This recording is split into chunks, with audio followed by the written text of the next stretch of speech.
Hi guys, what is up? Welcome back to my channel. If you're new here, my name is Madison, and today I thought it would be really fun. I've kind of had this idea to do this for the last couple months, but I thought it would be really fun to kind of do a review from our very first cruise in August of this past year. What we thought about sailing Royal Caribbean, what we thought about the ship, which was an Oasis class ship. It was Oasis of the Seas, and kind of go through how our itinerary was laid out, what ports we went to, all that. So kind of just a review of everything, an overview of everything. I'll give you my opinions, my thoughts now that we are officially cruisers and we have done one.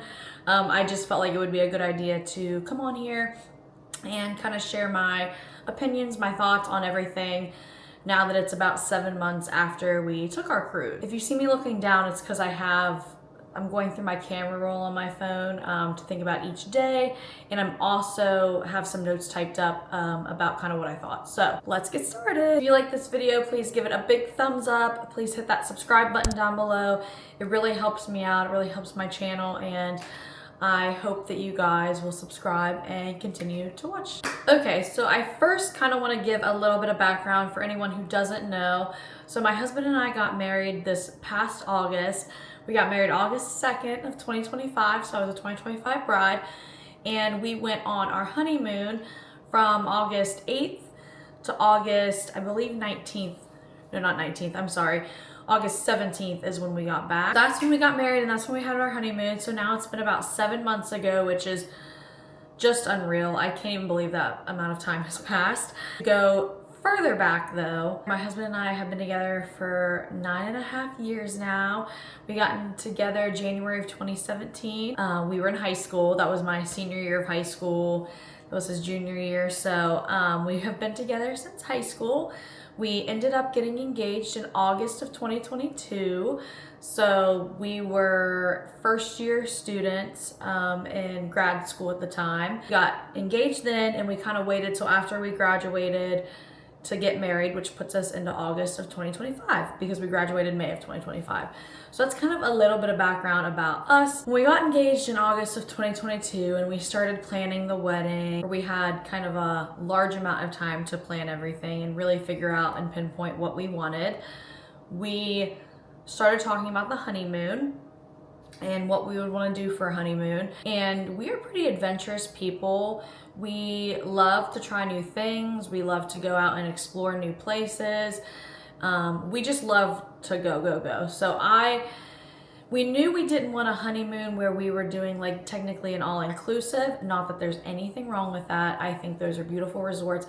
We just felt like that wasn't for us and what we were looking for. We didn't want to have to fly someplace, kind of be able to only stay at the resort for that amount of time and then fly back. We really wanted to see as much as we could, do as much as we could. And I had never been on a cruise, but my husband was, he had been on a cruise when he was really young though. I think he was like 11 or 12. So he didn't really remember a whole lot of it. He remembered the like excursions they did and stuff. He was basically considering that he had never been on a cruise either.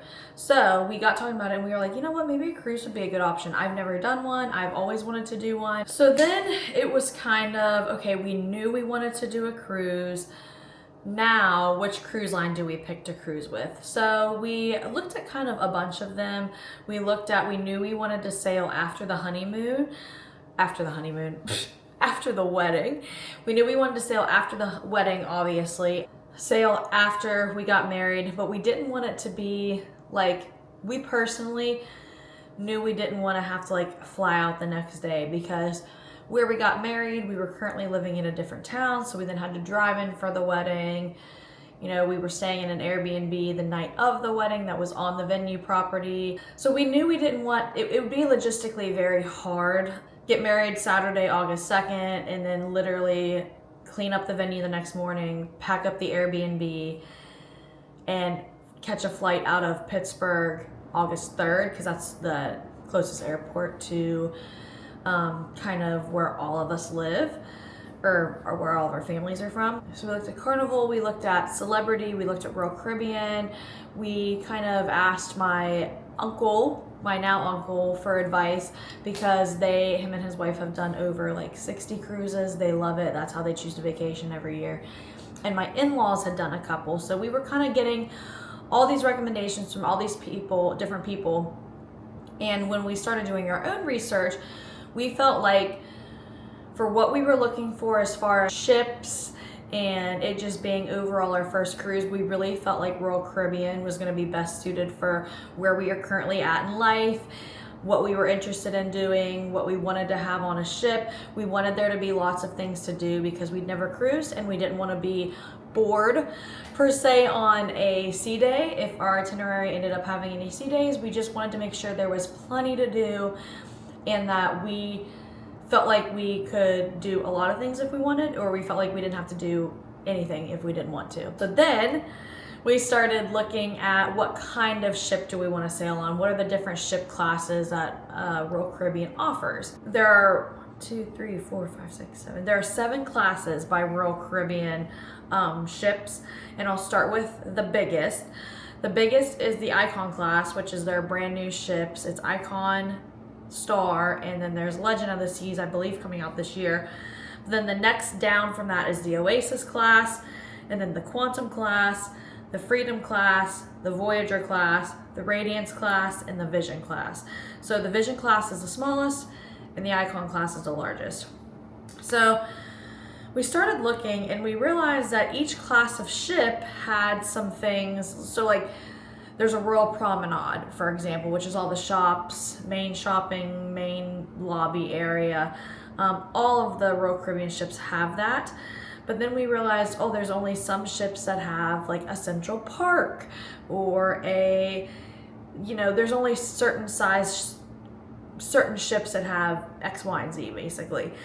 We kind of knew we wanted to be on, like I said, a bigger ship because we wanted to have a lot to do, it being our first cruise. So on Royal Caribbean's website, you can customize I can try to put a screen recording here if it lets me. I don't know if it'll let me, but we'll try. But on Royal Caribbean's website, you can really narrow your search down. So it can be as broad as you want, to where you can just search all cruises they have.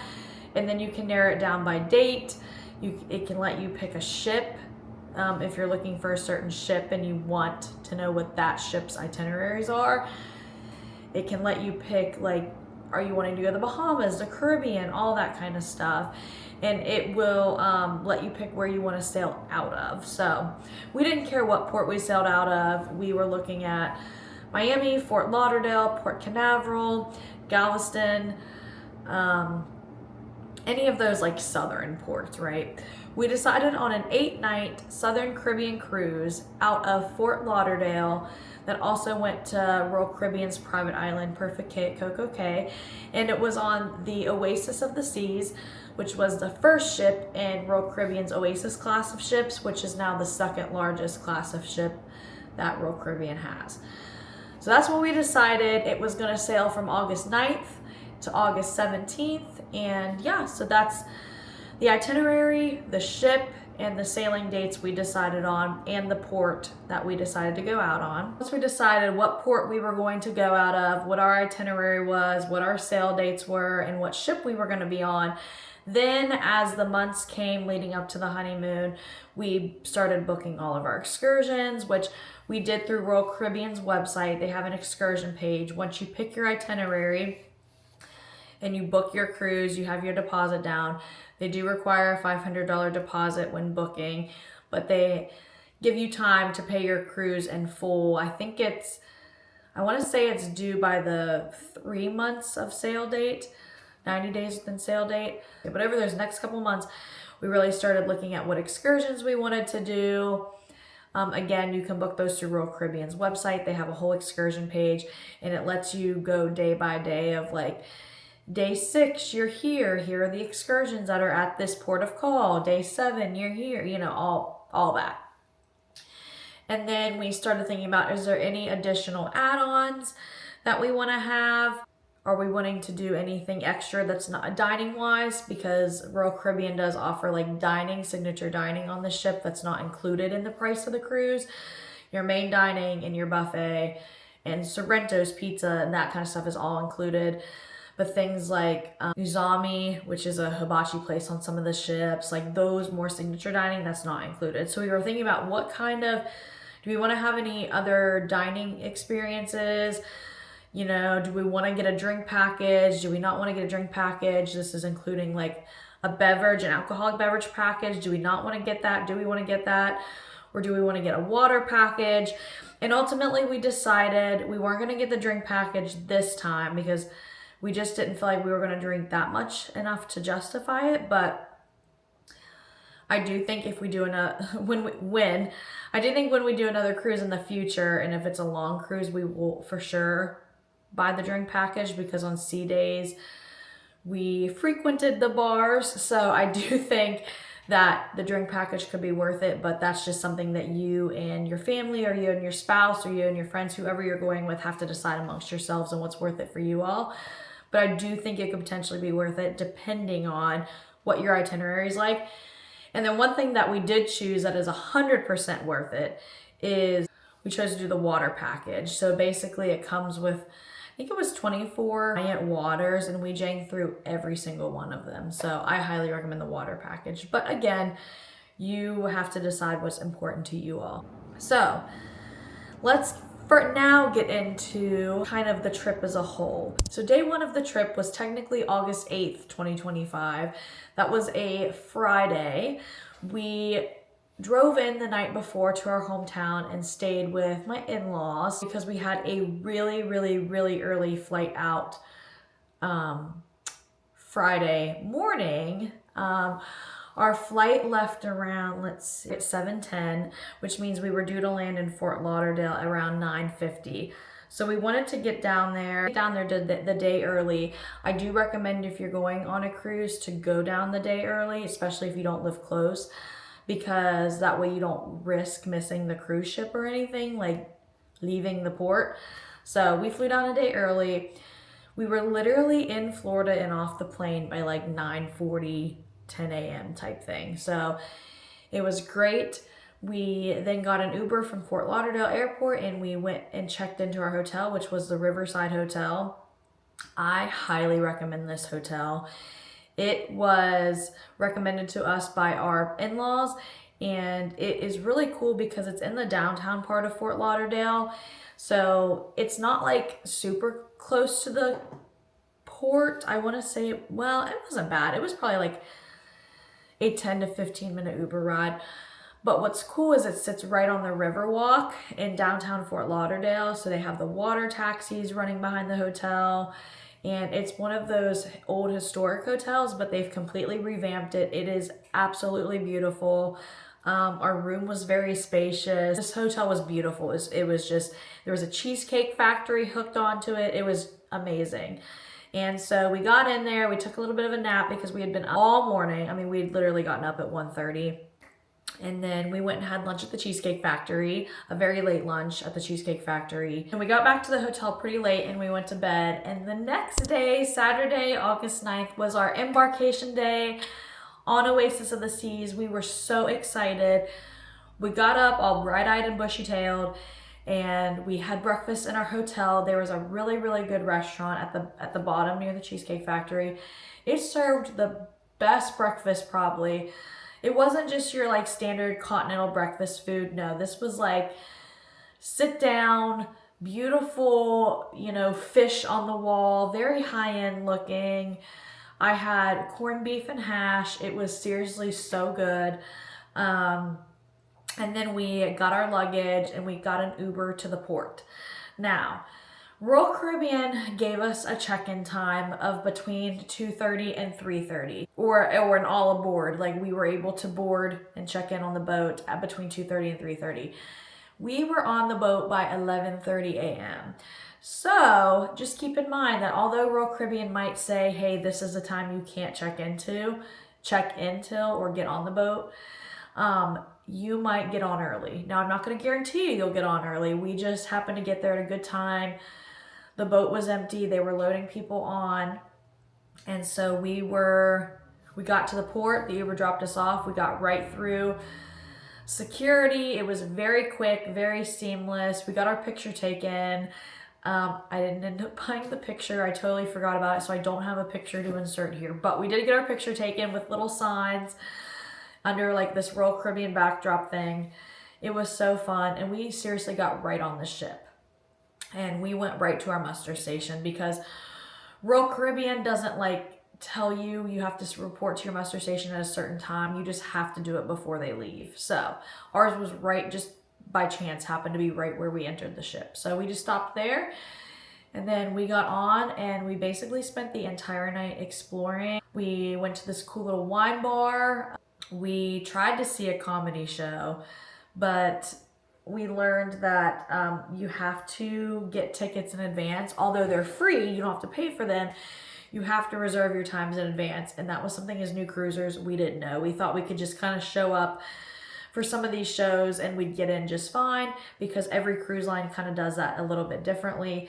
However, that was not the case. So another tip from me would be to make sure you reserve the shows you want to see ahead of time, because there might be some you don't get into. Now, they will have wait lists that you can join, or if not everyone like keeps a reservation for a show. And like I said, they're totally free. You don't have to pay to see the shows. But there were some that we just couldn't get into because of the wait list and stuff. Moving on to day 2. This was our perfect day at Coco Cay Day. We were so excited because this was our very first port of call. And it was Royal Caribbean's private island. The process of disembarking the ship was honestly super simple. We brought everything off the ship. We thought we would need our passport to get back on. We thought we would need like all this stuff. You really only need your key to the world card, which is a tiny little card they give you that has your name, your ship that you're on, your room number, all that stuff. And that's like it's like if you go to Disney and you have a magic band and you tap, for all my Disney people, and you tap your magic band to stuff and it has all your information on the app and it link to your room and all that stuff. It's the same thing with Royal Caribbean. It's just a key card. So we had a lanyard, we wore that around our neck, but we took that, our passport, like we brought so much stuff to try to get off the ship with, and we realized all you need is the key to the world card. So another tip, do not bring your passport off the ship. You really only need it to get on initially, like at wherever the ship's sailing from. But at every port of call, you don't need it to get on and off. You literally just need I call it key to the world. I don't know what it is, but your little key. We got off, perfect day, Coco Cay. It is huge. You are not going to be able to explore everything your first time there, and probably even your second time there. Like, it is huge. I'm going to pull up a map and try to put it right here so you can see exactly what I'm talking about. But I'm going to pull up a map. So yeah, here's the map. Hopefully it comes up okay. So it's huge. So if you go straight back, you have the Thrill Water Park, which you have to pay to get into. Then you have all the way to the left, you have Chill Island, which is where we hung out most of the day. And then you can go, there's like a harbor beach and an oasis lagoon between Chill Island and Thrill Water Park. Over in Chill Island, there's also a big like buffet area, and I'm pretty sure there's buffet areas all across Coco Cay. And then if you're looking at the middle and you go to the right, you have Hideaway Beach, which is kind of like an adults only area. Cove Beach is out there, and South Beach. So as you can see, it's huge. They actually have a tram that takes you to the right side of the island because it is it's kind of a long walk. But we spent most of our day on Chill Island, where we kind of snorkeled, hung out in the water. We ate at the buffet, of course. You're going to see a theme of buffet in this video. And from this trip, you're gonna see a theme of buffet from this trip. We went across all the shops, and then we got back on the ship. We wanted to change, and we wanted to go set down a lot of the merchandise we bought, and then we got back off the ship. And that's what's cool about being in the ports. Like, they're there. We were docked from 7:30 to 3:30, and you have they'll give you a time that you can get off the boat. So like 8, I think, is when we got off the boat, and then they have all aboard time. And as long as you can get off the boat as many times as you want, as long as you're back on the ship by the time they pull out of port. So we took all of our merchandise back. onto the ship, freshened up, ate a snack, got back off, and then we went to the right side of the island for a little bit, and we did walk it. We wanted to see how far of a walk it was. We saw some wild chickens, which was cool. We didn't do a whole lot over there. We kind of walked. It was really hot. It was kind of getting crowded because it was about 2 o'clock at this point. So we weren't off very long, but we did get back on the ship. So we got off and on twice while we were in Perfect Day at CocoCay. So that was day 2. That night for dinner, we did choose to eat at a specialty restaurant on the ship, which was Portside Barbecue. You do have to pay for it. It is not included in the cruise fare because it's not the buffet, the main dining, the pizza place, stuff like that. So you did have to pay for it, but it was really good. It sat on the port side of the ship, so as we were pulling out of CocoCay, we could see us and all the other ships that were there. Utopia of the Seas was there, and the Norwegian Cruise Line was way down on the other side of the island. Like, that was not at Royal Caribbean's private island, but Norwegian Cruise Line must have a private island not far from CocoCay. So we all were pulling out at the same time, and so we got to eat that while we enjoyed our barbecue, and it was a great night. I have to cut this video for now because I have to go into work to work a half day today, and it's nearing the time of when I have to make lunch and get ready to go. So if the second half of this video or the next part, I don't know how, I feel like I've been recording forever and I'm only on day 2, so sorry. But if you see me in like an outfit change or a lighting change or anything like that, just know it's because I am recording this next part of the video probably at a later date. And if not, then I'll still be in this outfit. Okay, I'll be back. Hi, I'm back. So if it looks like the camera is sitting slightly higher up now, it's because I have the battery handle plugged in under the DJI. I just got it, and it sets up the camera a little bit higher, and it can charge it while I'm talking. I left off, I just had finished talking about day 2, and so moving on now to day 3. I'm looking through my camera roll to make sure, in my notes to make sure I don't miss anything. Moving on to day 3. Day 3 was August 11th, and that was a sea day. And we were traveling from the Bahamas to the Dominican Republic, so that was a sea day. And we kind of woke up whenever we wanted to that morning. We were kind of taking it slow. I believe that morning we watched Moana 2 in the theater, and because that was playing, and they always had some type of movie playing or show playing, and this was actually like a little movie theater. It wasn't like what a big show was in. So we went up and watched Moana 2, and then we went to the pool.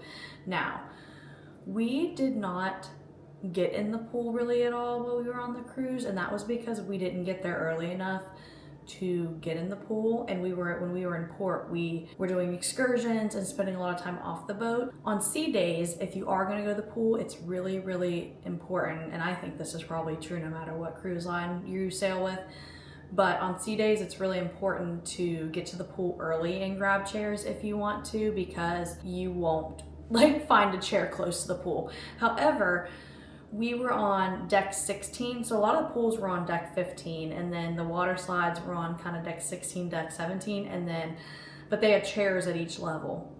So what we did was we grabbed chairs that were in the sun, that were overlooking the pool, but were also kind of on the edge to where you could look over the pool or you could look out over the ocean, which was really nice. So they were kind of on the outside perimeter, and we literally spent a good bit of the afternoon bouncing between the pool chairs and the buffet, because our pool chairs were on deck 16 and the buffet, which is Windjammer, was on deck 16, which we ate there like literally probably 90% of the time, because they changed their menu daily. Like their lunch menu was different every day and their dinner menu was different every day. So they always had new stuff out. So we spent several hours there. And then later that evening, we went and explored the boardwalk area of the ship, which I can try to insert videos and pictures here, but it was this giant, on the Oasis class ships and the Icon class ships, they have this boardwalk area, and it's on the back of the boat, and it's got there's the abyss slide on the back of the ship, which my husband did. I didn't do, but I watched him go down it, and I think next time we do a cruise, I'm 100% doing it. It looks so cool. I don't really know why I didn't do it this time, but I watched him do it, and we explored the boardwalk area. We played some little arcade games. We got milkshakes from Johnny Rockets because there's a Johnny Rockets on board, which something we learned, we didn't do this trip, but something we learned. We did eat there for dinner one of the other nights. I think it was one of the other sea days we had.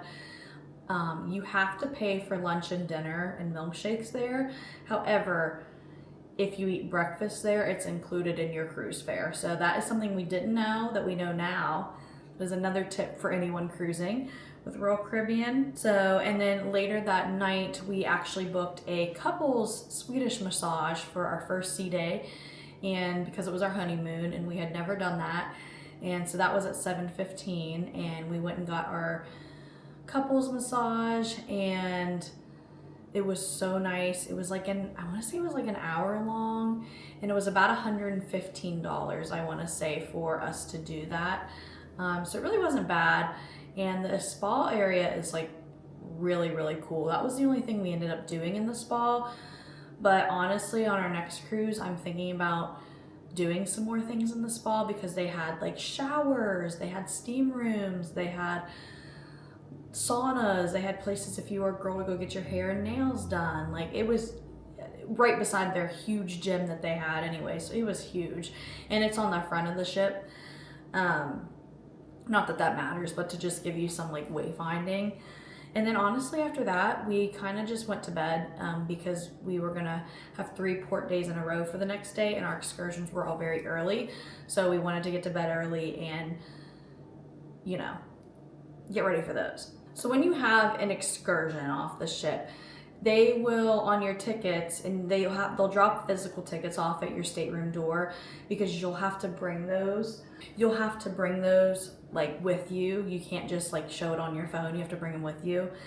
And they tell you exactly where to meet and what time, and you have a group number, and they give you a wristband. So there's so many excursions meeting in one big theater, and then they just call your group number, and then you go, and that's when you get off the ship. So day 4, which was August 12th, we had our first port day that was not at a private island. So this was at Cabo Rojo, Dominican Republic. And this was a new port to Royal Caribbean. We were the only ship docked there the entire day we were there, but we did a side-by-side like excursion tour of the island. And it was really cool. It started at 8:30, I want to say 8 or 8:30, or maybe 7:30, but 8:30, which took us through all their little highways, which were cool, and all these dirt roads, because a lot of them they were still constructing, so it was a lot of like dirt roads, which I thought was so cool. We saw like cows, chickens. They drove us right by the water, and we were driving, so there was 4 of us in each dune buggy, and then we were following like a guide, and it was so cool. They took us, one of the stops that we had was we got to hike up this little mountain and had the views all over the Dominican Republic, which was awesome. And then it gave us an 1.5-hour stop at a beach where we could order drinks. You actually couldn't have drinks on our excursion because we had to sign a waiver saying, because we were driving like side by side, we wouldn't drink, but we could order food and non-alcoholic beverages and swim in the ocean and kind of do whatever we wanted to do on this beach for this allotted time we had. And then we took our dune buggies back, and dune buggies, that is literally from the Haunted Mansion at Walt Disney World. I literally said doom buggies. That's awesome and hilarious. Dune buggies, we took them back, and we got back on the ship, and we spent some time after that. Well, actually, before we got back on the ship, we spent some time enjoying the port. What's cool about Cabo Rojo, it is built to look like a little western town. Like, no joke, when you're in the port, it literally looks like a town from the Old West, but with kind of tropical vibes. So they have like carnival games, shops, a lazy river, but it's all themed like to the west, an old western town. So that's really unique and really cool. And then let's see, did we do anything that night? We didn't do a whole lot. I think we just explored the ship. We went to the pool bar, It was cool because that night there was a storm out in the ocean, so we kind of sat outside for a while on one of the top pool decks and watched it. We got to see the lightning and stuff in the background. Actually, the night of the Dominican Republic, we had a very late dinner at Azumi, which was, I believe that's how you say it, but it's a hibachi restaurant that you have to pay for. It's one of their specialty dinings. It was so good. I wish I had a picture to insert on here. I didn't, for whatever reason, film anything, but it was the best hibachi I'd had, and it was the coolest experience. Like, they did some of the most unique things I'd ever seen any of the hibachi chefs do. Like, one of them made the rice out and to make it look like a cobra, and he moved it around. I don't know how he did it. It was really cool. Highly recommend it. It was a little pricey. I think it was $70 to $75 a person, somewhere in there. But it was so good. It included a meat, a carb, veggies, a dessert. I came with like a little miso soup, so it was so good. I highly recommend it. Moving on to day 5, that was Oranjestad, Aruba, and that was the one that I was most excited for. We didn't dock until 11 a.m. that morning. However, the ship was there till 10:30 p.m. That was all aboard time. So we had a nice long day in Aruba. So we kind of got up, we went and had breakfast at Windjammer. Shocker. And we kind of took our time, made sure we had everything ready for the excursion, made sure we had our tickets, we knew when to meet, and we got off the ship. We had to wait a while. It sometimes can be a little crowded getting off the ship if all the excursions are meeting in one area, which they were in this case, and there were a bunch of tour buses lined up, so took us a while to get on the correct bus. But that bus took us over to where we were meeting the tour guides. And it was like a Jeep tour, but it wasn't a Jeep. So it was like trucks that had open seating on top of them. And there were 2 tour guides. So there were 2 trucks that sat probably like 15 people in each of them, 4 across each row. And it was open, so you could see everything. But we did kind of like a Jeep excursion, truck excursion, I guess you could say, where they took us to the south and east part of the island. So we went and explored 2 different caves, and the cave names were, I can tell you here exactly what they were. Okay, so I can't remember the 2 cave names, but they were 2 different caves. I wish I had pictures of like the excursions as they were listed on Royal Caribbean, but I don't. The 2 caves, the 2 caves were near Arikok, Arikok National Park.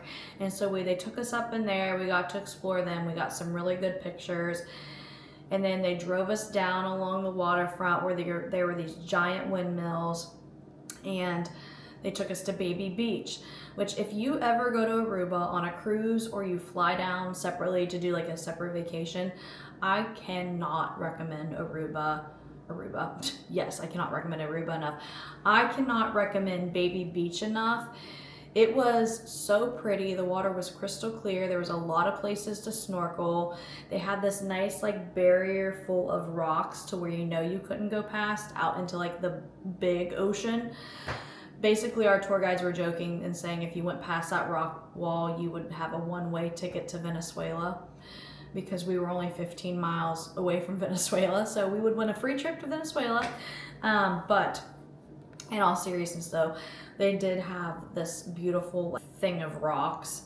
So there was a really great area to snorkel, and it was just, Baby Beach was beautiful. We only got to spend, I believe, 45 minutes to an hour there, but I would have easily spent like the whole day there if I could. So that was Aruba. At that point, the excursion, I believe, was over at like, it started I think at noon, and it was over by like, I think 3:30 or 4. So we got back, we walked through some of the shops, and then we got back on the boat. And what we decided to do was we decided to freshen up, both of us shower, kind of defunk from the water and all that kind of stuff. We all got dolled up and dressed up, and we decided that since the boat was going to be docked till 10:30, we were gonna go have dinner in Orangestead, Aruba. Because where the ship docks, there was it was kind of in the downtown area, so there was easy walking distance to restaurants, shops, literally downtown. So we went and decided to eat at this, we originally were gonna eat at a restaurant that was about a 15 to 20 minute walk from the port. However, it was a late dining reservation. I think our reservation was at like 7:30 or 8. So by the time we walked there, had it, and then walked back, knowing all aboard time was like 9:30 or 10, because all aboard time is always 30 to 40 minutes before the ship actually leaves. I got a little nervous that we weren't going to make it back in time, or like what happens if it takes long to eat and then something happens and we don't walk fast enough or get back in time. So we picked one of the restaurants, and I forget the name of it, but it was right in downtown Aruba, literally right across the street, or downtown Aruba. It was literally right in downtown Orangestead, and it was right across the street from the port. So we could see the ships.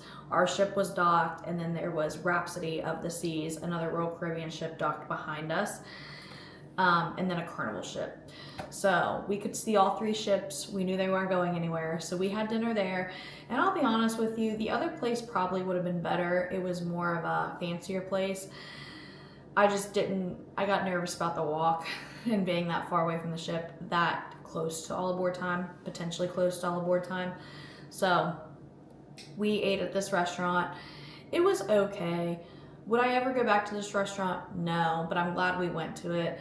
The food was all right. I got like some type of fried shrimp and some fries, and John got, I don't remember what he got, but it was like fried bar food, but we were able to get like I said, fried shrimp and other things, and it was okay.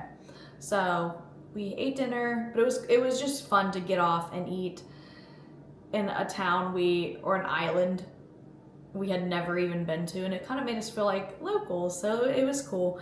And so we got back on the ship, and we kind of went straight to bed after that because we had a very early dock time in Williamstead, Curacao the next day. Day 6 was Williamstead, Curacao, and what was cool, because Aruba and Curacao are so close together, the ship was able to leave Aruba at like 10:30 p.m. and it was able to be completely docked and ready to be disembarked by like 7:30, 7:45 in Williamstead, Curacao the next morning. So we had a really early report time for our excursion in Curacao. And I'll be honest, I think Williamstead, Curacao is super cute. The fun Dutch colors in all the downtown buildings, like it is just so whimsical and so fun. And I loved how the little downtown was set up. However, our excursion was not my favorite, and that was one that I was super excited for because it involved like everyone on the excursion thought was going to be a very small walking tour of downtown before we got on the bus, which was not the case. I'll explain in a second, but it basically consisted of a walking tour, a tour to some of the cliffs, the pretty cliffs off of Curacao where the water's kind of like getting up on the cliffs, and then it was supposed to be some tour of some caves. But it was really unorganized, and again, all these were through Royal Caribbean, but it was just the company that put on this tour was really unorganized in comparison to the other two excursions we had did. And we ended up walking for like 2 hours in the heat of the morning before even getting the bus, and we walked basically all of downtown. It was hard for the bus to find a place to come pick us up, and then once we got on the bus, it was like literally an hour bus ride from one side of the island to the other to see these cliffs, and we had no idea that it was going to take us from one side of the island to the other. And it just, yeah. And then by the time we got to the caves, it was the end of the tour. Everyone was tired, it was hot, everyone was kind of mad about how unorganized it was. We got to the caves, and we had to walk up like literally like 50 to 70 steps to get into the caves, and it was so hot in the caves. It just wasn't like, the company did their best. I still am happy we did it, but it was just not what we expected, especially in comparison to the other two. We just felt like it didn't necessarily match the description the best. So just make sure you're always, and we read it very carefully, but just know, like, you know, some excursions may be great and some others may be like, but there's always so much to do in each port. And again, I highly recommend booking your excursions through Royal Caribbean, because at least you know if it runs late, the ship isn't going to leave you. But you book them all through Royal Caribbean, but they're all these private companies that advertise and partner with Royal Caribbean for their excursions. So that was our last port day. And then our last 2 days were days at sea home. And we basically just spent as much time as we could exploring the ship, doing things we hadn't done. We saw the Aqua 80 show, which was the best show I could ever recommend from a Royal Caribbean ship so far. There's several cruises we're gonna try to do in the future, but Aqua 80 was by far the best show I'd probably ever seen in my life. It was just amazing. I was so happy we got into that, because we were on the wait list for that because we didn't get the tickets beforehand. Again, they're all free. We just didn't know to book ahead of time. So we luckily got in on that night. And there were several nights of the show, so we just kept trying until we could get in. Best show ever. It sits literally on the back of the ship. It's really cool. You can see like the ocean, and it's basically divers and dancers and all this synchronized swimmers all in this giant pool. Amazing. Highly recommend. We saw a magician called Ed Alonzo, I want to say. He was really, really good. Highly recommend him too if he's ever like one of the entertainment options on a cruise that any of you go on. He was great. And lounging by the pool. We did do the water slides. I think our last day on the ship, and it was great. We didn't really wait too long for him, and we did them kind of in the heat of the day. We ate so much ice cream. I can't even, because on Royal Caribbean ships, you can get free ice cream as long as it's the soft serve and the cone with the swirls. You can buy a hard serve ice cream on the boardwalk, but the soft serve is included. I don't even know how many cones we ate. We ate so much, I lost count. But that was our itinerary. We got back into Fort Lauderdale on, Sunday, the 17th of August. So like I said, our last 2 days were at sea. Our captain, we kind of had a hurricane brewing. This was when we had a hurricane brewing all in the Bahamas and stuff. So he navigated us back around Cuba, and we had perfect weather the last 2 days of sailing. So I literally could not complain. It was perfect. Now I thought it would be fun to kind of rank out of all of our stops what were my favorite in order of most favorite to least favorite, and then I will also rank the excursions we did. So as far as islands go and all the places we went, so as a recap, we went to Perfect Day at Coco Cay in the Bahamas, Cabo Rojo, Dominican Republic, Oranjestead, Aruba, and Williamstead, Curacao. And so my absolute favorite at number 1 was Oranjestead, Aruba. I told my husband, and he agreed with me, that we would go back and spend a week in Aruba if we could. We would just fly down there. We loved it so much. My second favorite was Williamstead, Curacao. I loved the downtown area of it. It was so colorful. Everything was painted in these really fun colors and looked like these old little cute Dutch European buildings, and it was with a mix of Caribbean, so it was really cool. Number 3 was Perfect Day at Coco Cay. Again, we didn't get a chance to explore much of the island, but what we did explore I found really cool, and I actually can't wait to pick an itinerary one day that goes back there.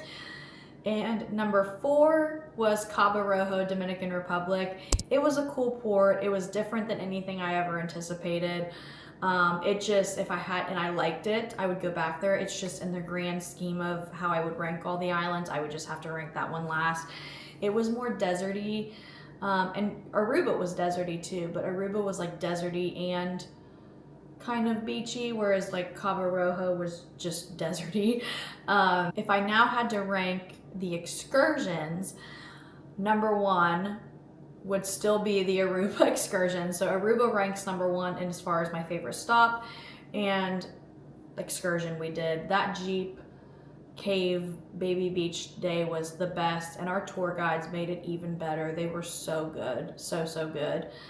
My number 2 excursion was actually the Cabo Rojo excursion with the side-by-sides. My husband and I rode his side-by-side he used to have a lot when we first started dating, and it's just so fun taking it through all those dirt roads and kicking up all the dust. That was just fantastic. And then getting to spend an hour at the beach. Who can complain about that? My 3rd favorite, it wasn't an excursion, but it was literally the snorkeling and the hanging out and just the chill day we had at Perfect Day at CocoCay. I mean, and it was our first stop ever, so that was really cool. And my last favorite excursion, my least favorite excursion, was the Williamstead Curacao excursion, where we did walking and the cliffs and the caves. None other than for the fact that I just felt like it was really long and dragged on, and I felt like it was really unorganized. My overall review on Oasis of the Seas, I would 100% sail on that ship again. And honestly, the next couple cruises we're looking at, I think will be on the other Oasis class ships like Allure, Harmony, Symphony, you know, Wonder, all of those, because we loved the Oasis class so much. We loved that there was Central Park. There's like 16 to 17 decks. It literally felt like a floating resort. You didn't even know you were on a cruise ship. The Royal Promenade was amazing. There was just so much to do. Trivia, karaoke. I mean, I literally could go on. And the entertainment with Royal Caribbean is just amazing. The shows we did get to see, all of them were good. But I could not recommend the Oasis class and Oasis of the Seas more, and I'm sure their Icon class is spectacular. That's the brand new ships. I know those are spectacular. And honestly, I'm sure Royal Caribbean's older ships are just as good too. We just loved everything that the Oasis class ships had to offer, at least Oasis of the Seas, and we would definitely be sailing them again in the future. That's all. I just kind of wanted to give a trip recap, my thoughts on everything. I love watching these types of videos on YouTube, so I thought it would be fun to do one myself. I hope you stay tuned to my channel. We have some fun stuff coming in the next couple of months. We'll be traveling to Disney with my family, and we have some fun stuff coming this summer. And so I really just hope you stay tuned. Check it out. I'll be filming some videos before the Disney trip as well. At least I'm going to try to, because I really just love coming on here and creating what I feel is good content. So I hope you all like this video. Again, if you do, please give it a big thumbs up. It really helps me out. Click the subscribe button down below. One of these days I'll say that without stuttering over the word subscribe. And please turn on your post notification bells so you never miss any time I post another video. But I love you all so much. Thank you for watching. And if you made it all the way to the end, give me your opinion on what you think about Oasis of the Seas and a longer cruise, and kind of just what your opinion is on Royal Caribbean. I love them. I think they're a great cruise line for families, older adults, young kids, literally everyone. So I thank you guys so much for watching, and I'll see you in the next one.